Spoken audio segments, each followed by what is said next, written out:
Hello and welcome to CultureCast for February. It's been quite a season, and we expect a lot of weather to come back and forth, sometimes summer, sometimes spring, so we'll keep looking out. And we've got Dustin and our guest on the line, so we're going to do a little remote here today just because of weather. So I'm going to bring in Dustin Homan. He's program manager for the Ohio 4-H group up at Ohio State University in Columbus. So welcome, Dustin. How are you doing today? Hey, Dwayne, I'm doing okay. Good. Staying warm. Yep. Did make it out to shovel my driveway and sidewalk, so that may be the only amount of time I spend outdoors today. And to our viewers, as you can see, our format is a little bit different than in past CultureCast episodes because of the weather today, but it will not stop us from talking about different cultures and different countries around the world. I'm very honored to have a guest with me today, Ariel Watson. She's a third year majoring in meat science with a minor in agricultural communication at Ohio State University on the Columbus campus. Now, Ariel also is an intern for me at the Ohio 4-H Center. She works in our animal sciences, and I had the opportunity to work with her this past summer at the Ohio State Fair. So Ariel's been very active both here in Ohio and had some experiences abroad, which is why I've asked her to come on today and to be my guest. So Ariel, welcome. Thank you. I promise she's doing this because she wants to do it and not because I'm her supervisor and I told her to do it. So Ariel's going to tell us a little bit today about her trip to Spain. And before we get into that, Ariel, tell the viewers a little bit about your background and how did you end up at Ohio State? So a little bit about my background. I'm come from Ohio. I grew up on a small sheep farm. I participated in 4-H for 13, 14 years, and then I was in FFA for 4 years as well. And during my time in FFA, I got a lot of experience being on Ohio State campus through different CDE events. And I just loved campus. And I was like, Ohio State's where I want to go. So that's what I did. And that's how I ended up here. And tell the viewers what you'll be doing this summer. This summer, I'll be an operations management intern for Cargill Protein in Schuyler, Nebraska. So I'm excited about that. I am not, because that means Ariel is leaving her post with Ohio 4-H. She's really been an asset for us, but I'm excited that you get to continue your career development. So Ariel, Spain. First of all, we're going to show a map here of the country of Spain. As most of our viewers probably know, it's a country in Europe. It is a country we have not highlighted yet on the CultureCast. So I'm excited to learn a little bit more about the culture. But Ariel, tell us first, of all the different opportunities, why did you choose Spain?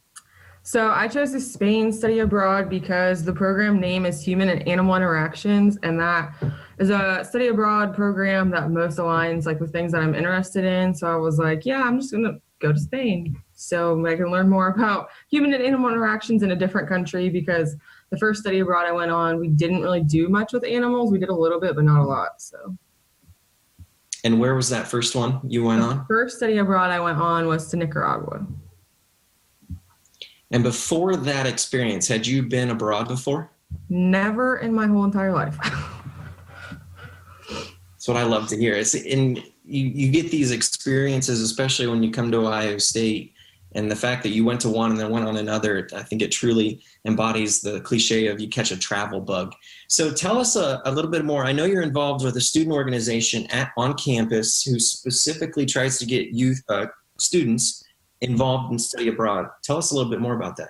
So I am currently the president of the CFAES Study Abroad Voyagers. And what we do is in the fall semester, we go around to different classrooms and different classes promoting study abroad programs that the application's out for. And then throughout the year, we have different events. So we have one, it's a study abroad panel where students can come and listen to their peers talk about their study abroad experiences, whether they're on the fence about it. They can ask them any kind of questions they want to so they can get a feel for study abroad.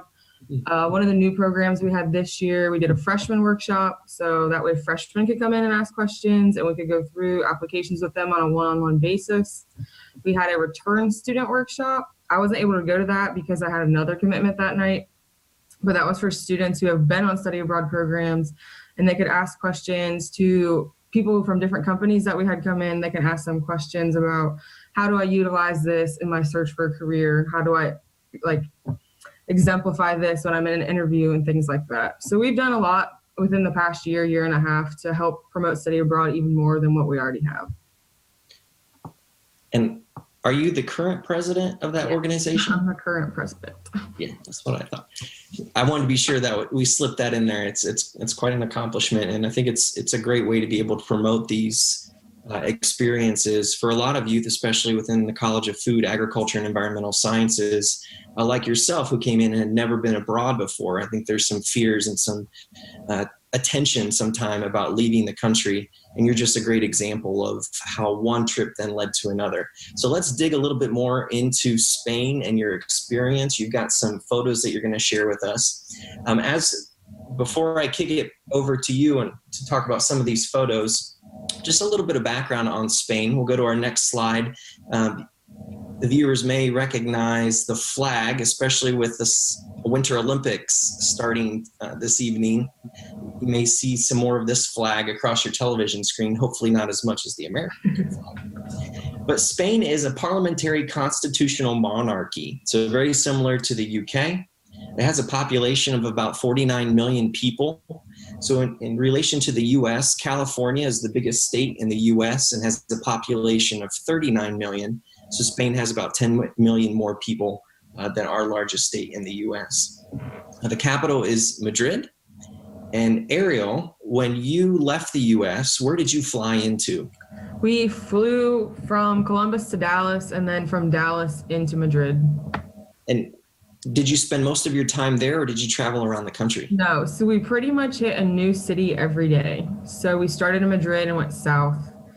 And then once we went all the way further as we were going to go south, the last day we flew from where we were at back to Madrid, and then we flew out of Madrid to come back to the U.S. Okay. And how long was this trip? We were only in country for 7 or 8 days. Whew. All right, well, let's dig into some of these photos in your whirlwind trip. So if we can go to the next photo. Ariel, tell us a little bit about, obviously this is you, but what do we see behind you? So that was when we went to Toledo, and Toledo was one of my favorite places that we went because it was like, looking at it, it seemed the most historic out of all the places we went to. So the architecture was really cool, and I really enjoyed being there and just like walking around. It was very hilly though, so like there was a lot of big giant hills we had to walk up that were really steep, but it was fine. And I see you're wearing a jacket. Give the viewers a little bit of context. When did you go, and what was the temperature like? So we left the U.S. on December 15th, and when we got there, it was just as cold as it was in Ohio. So that was not fun because we're like, okay, it's going to be a little bit warmer than it is here, but it really wasn't. It was one of the first few days when we were there, it was actually colder in Spain than it was in Ohio. And we're like, dang, don't we wish we were at home right now? But like the longer we were there, it got a little bit warmer. So when we first got there, it was probably in the 30s, like 30, 35. And then as we went on, it probably got up to the 50s, 60s. So it got a little bit warmer. You still need a little bit of a jacket or a sweater, but it was comfortable. Let's go to the next photo. And I know you have some photos of some animals in here. We've got a variety of animal photos to show you. So let's start on this end of the spectrum with the live animals. Tell us about what we're seeing in this photo. So from what I can see, I think that picture is of the sheep. So Yes. We visited a Manchego sheep farm. And so what Manchego sheep are, like, purpose of them is to make Manchego cheese. And so we got to kind of see that whole process, and we got to try the cheese, and it was really good. And since coming from a sheep farm, I loved this stop because I was like, yay, sheep. I love sheep. So this is just kind of cool to like compare the management practices of a farm there to like what we do here in the United States. What were some of those similarities and differences? So they only shear, I think they said once a year, and they only do it, they either do it right before, they do it right after they're done lactating. And then same with hoof trimming, they only trim hooves like after the ewes are done lactating. So that was a little bit different because we try to do that at least 2 or 3 times a year, especially on our older ewes, and then we try to shear them before we breed them so that it doesn't become much of an issue during lambing season. And for those of us that aren't real hip on the ag lingo, would you define what a ewe is? A ewe is a female sheep. Thank you. All right, so from farm animals to zoo animals, tell us about these little guys. So that actually was not at the zoo. Oh, Yeah, we did go to the zoo, but that one's not from the zoo. Those are macaques, and that was when we went to the Rock of Gibraltar. And so the reason we went there was because of these macaques, and they're just like monkeys that are just hanging around outside. Because like there's caves you can go into, and they're hanging around outside, and like people don't scare them off. They just kind of hang around out there. And I don't think I zoomed in on that picture. I was actually that close to it. And so you're not really supposed to pet them, but you can still get close to them to take pictures. They actually tried to take one of the girls on the trip's phone, so she had to like be careful that didn't actually happen. But yeah, it was kind of cool to see that, like animals, like exotic kind of like that, up close and personal without them like running away. so would you compare those to like our squirrels, just something that's kind of a nuisance or something we're familiar with? I don't know if I compare it to a squirrel because they were a lot more laid back than squirrels are. I mean, they're just there. So they're kind of like squirrels in that way, that they're just there all the time, like they're everywhere. Yeah, okay. And that's what I mean. Like, we would walk outside and see a squirrel and would think this is no big deal. Like, this is Ohio wildlife. Was that the case with these? Yeah, they're at the Rock of Gibraltar. Yeah, you just like walk outside and you see it. Wow. So I think the next photo is of an animal in a zoo. There we go. Panda. I love pandas. So when we went to the Madrid Zoo, I was super happy to see one because all of the zoos I've ever been to, the only one I've seen a panda at is the DC Zoo. So I was super excited to see this. And so what we did at the zoo, it was pretty much to compare zoos in the United States to the zoo in Spain. And the enclosures there were a lot more open than the enclosures that like we've seen in the US. And so that was like very different compared to we liked the fact that they were more open because like there wasn't a glass wall in front of you and you could just like see that out in the open. So that was nice. And did you find that across all of the animals at the zoo that you visited? They seem to all have more spacious. Yeah. Interesting. And so did you get a chance to talk with any of the zookeepers? No, we didn't. Okay, bummer. It'd be interesting to know a little bit about their job and if those tasks compare, how those tasks compare to the U.S. And so I think we're going to wrap up our trip looking at these animal photos with this guy. So tell us what happened to him. So the first night, this was at our first dinner, and in Spain, one of their big cultural things is a suckling pig. And so I have this whole video of this guy doing like this little reading to us before we got to eat this. And what they actually do, they cut it with a plate, which was really interesting because we're like, okay, cutting it with a plate, how's that going to work? But like it's so tender that they can cut it with the plate and it actually cuts and then they can serve it.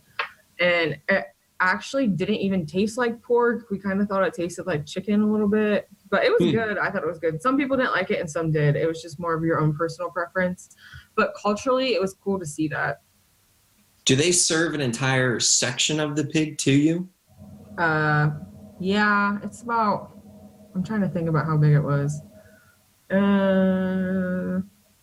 So like a chicken leg quarter, I guess, is kind of what I'd recommend. Okay. To. And then what kind of sides would you eat with something like this?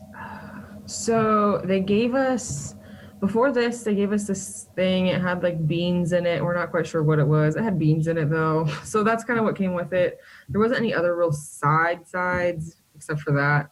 And then we just had that and then the pig. Were there any dishes that you really enjoyed? Ooh, that's a hard one. I had lamb chops one day for lunch. I actually really liked that.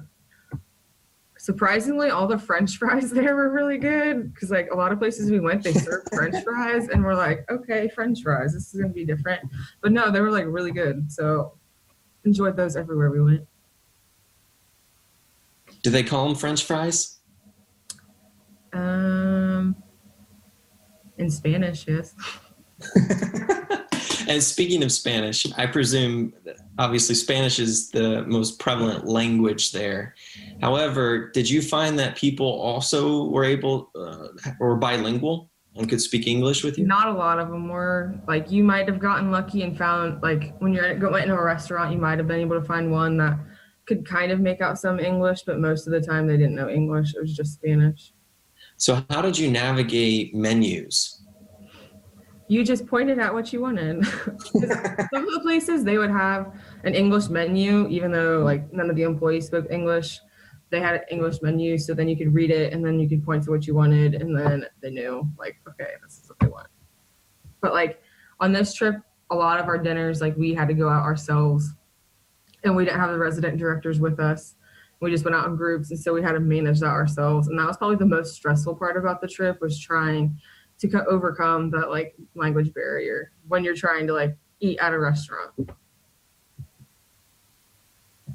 Did you find that people, most of the Spaniards, were patient with you and trying to communicate? Most of them were. We had one or two that weren't, but most of the time they were, because like they understood that we were, like, obviously we looked different too, so they understood we were from America. Mm-hmm. I think that was, you and I have both been to Nicaragua, and that was something that I experienced there as well, I just have a basic understanding of Spanish. It's a very humbling moment to be in a position like that where you can't speak the language. And so it's, when you come back to the US, at least for me, I found I'm much more patient and try to be understanding, especially if I interact with someone who doesn't speak English very well, because I've been in that situation.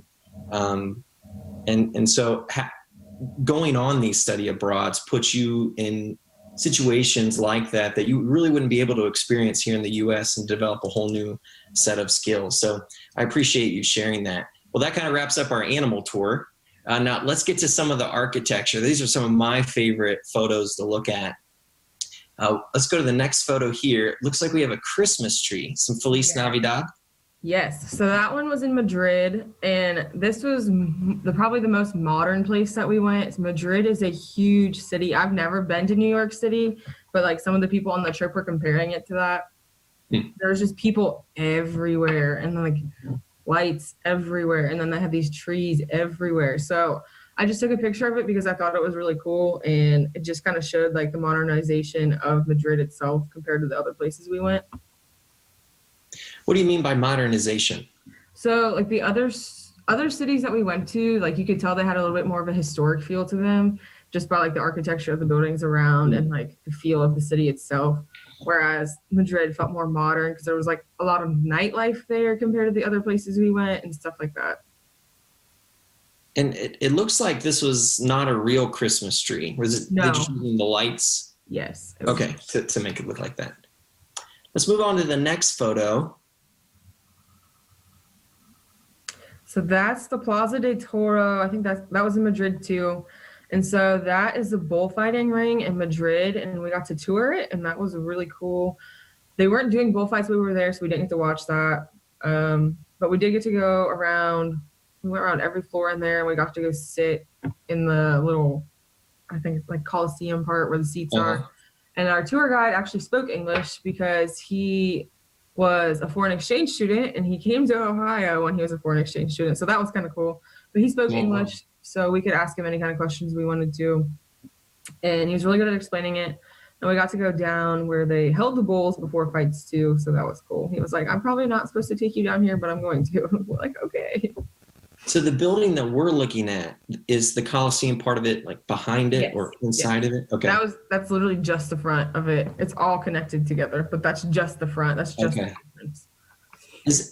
Is the running of the bulls happen in this area as well? No, running of the bulls, I think, is in Sevilla. I could be wrong, but I think it's in Sevilla. So don't quote me on that. But different cities have bullfighting rings. That's just the one that's in Madrid. But the running of the bulls does not happen in Madrid. It's a completely different thing. Did you have discussions about bullfighting, since this was a human-animal interaction trip? While we were there, we did, because bullfighting's a big controversial topic because of animal welfare. And so that's like one of the big hot topics in Spain itself with like the government. And there was one city in northern Spain who tried to ban it, but the government overturned it because they feel like bullfighting is such a cultural thing there that they don't want to get rid of it. Be interesting to see how that continues to pan out into the future. Great. Well, let's move on to our next photo. That's at the Rock of Gibraltar. Mm. And so the Rock of Gibraltar, Gibraltar is not part of Spain. It's at the southernmost point of Spain, but it's still like a British territory. So we went there for one day to see the macaques, and then we went through some of the caves that were inside of there.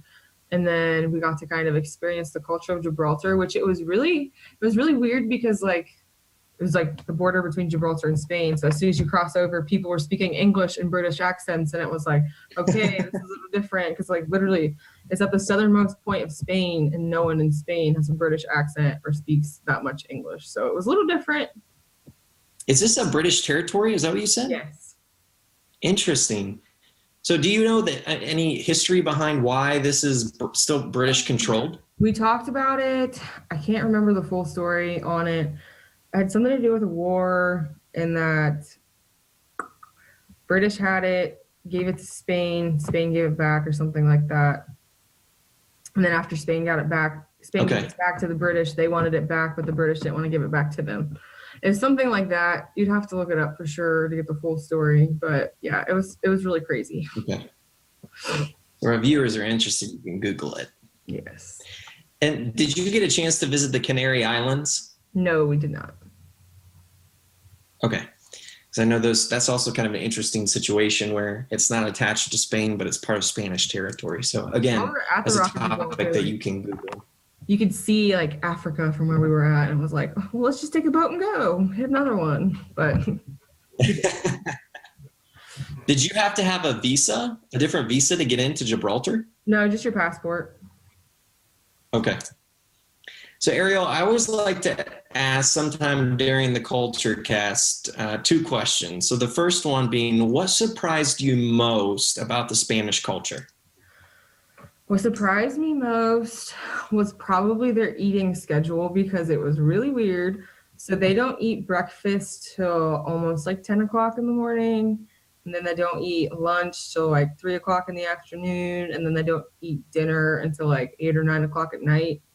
So that was really weird for a lot of us, because obviously we eat really early in the morning, and then we eat around noon, and then we eat earlier in the evening to have dinner. So that was the thing that surprised me the most, I think. And how long were these meals? So when we had our group dinners, the meals probably lasted an hour and a half to probably an hour and a half. Some of them were longer than others, just because there were so many courses. When we went to the group dinners, they'd have a plate sitting on the table when we got there of appetizer type things. And then they'd give you paella, which is a rice dish. And so the first group dinner we went to that happened, we thought the paella was the main dish. We're okay, this was good. I'm done. I'm full. And then they brought out another plate that had some kind of pork, some kind of pork dish, and then French fries. And we're okay, why is there another dish? And then there was a dessert after that. So then it was oh my gosh, I can't eat all this food. I didn't know there was going to be this many courses. It was ridiculous. Wow. And the second question I have for you is, why should any of our viewers visit Spain? Spain is just a beautiful country in general. That's one thing I like about traveling, is going to different parts of the world. And Spain was just beautiful in its own respect. When I went to Nicaragua, I thought the same thing about Nicaragua. And so when I went to Spain, I was dang, this is really beautiful. And I just love being here. And experiencing another culture is always fun for me. And getting to see how people live in a different culture is always fun for me to see as well, because they live differently than we live. And it gives you a bigger respect for how other people throughout the world live. So that's why I like Spain. It was just different from where I've been before. I think you've answered part of my final question. I lied. I have a final third question. Since you're the president of Voyagers, what's your little spiel to people who are maybe a little hesitant, specifically students who are a little hesitant from studying abroad? How do you encourage them to go? just do it. That's my encouragement. So when I went to Nicaragua freshman year, I was like, you know what, this would be kind of cool, but I don't know if I want to go. And then I was like, you know what, I'm just going to do it. I was like, it's nothing I've ever done before, so I might as well just go and do it. And like, this is the cheapest I'm ever going to be able to travel. And like, this is probably the only opportunity I'll ever have to go to Nicaragua because it's such like a unique place to go. And there's a lot of opportunities for scholarships. So like people who think that funding may not be there, it is. You just have to look for it. And that's an experience you're not going to have because a lot of the things you do on a study abroad program, especially, is behind the scene things that you wouldn't get to do when you're just going and traveling like with your family or with your friends. And so that's one reason why I love studying abroad, is because you get those unique experiences that you'll never have again in your life. And I want to echo exactly what you said there at the end. That one of the first photos you showed us of the sheep farm, I think that's an experience that shows exactly what you're saying. That's not something that a typical tourist would do, but that was an because you were part of this official study abroad through Ohio State or through any university. So Ariel, I thank you. I'm excited to go to Spain. Even though I don't speak Spanish, and being in Nicaragua was really uncomfortable when they all spoke Spanish, you've got me excited to go. And I appreciate you coming on the Culture Cast today, especially through the weather, being able to do this virtually. So thank you. Dwayne, Sarah, Yes, sir. I want to kick it back to you. I want to thank both of you for being our producers today, and Dwayne for taking over co-hosting responsibilities with Patrick's absence. Well, we try to fill in where we can, Dustin, but hey, that was a great trip, it looked like. So I'd certainly love to see some more about that and learn some more about Spain. I've never been there, so but this certainly helps anybody that wants to go to definitely see this. So we are out of time, so I'm just going to do a quick sign off here for everyone and hope that we see everybody next time, and with Dustin's new guest somewhere overseas, I'm sure. So everybody take care and have a safe trip.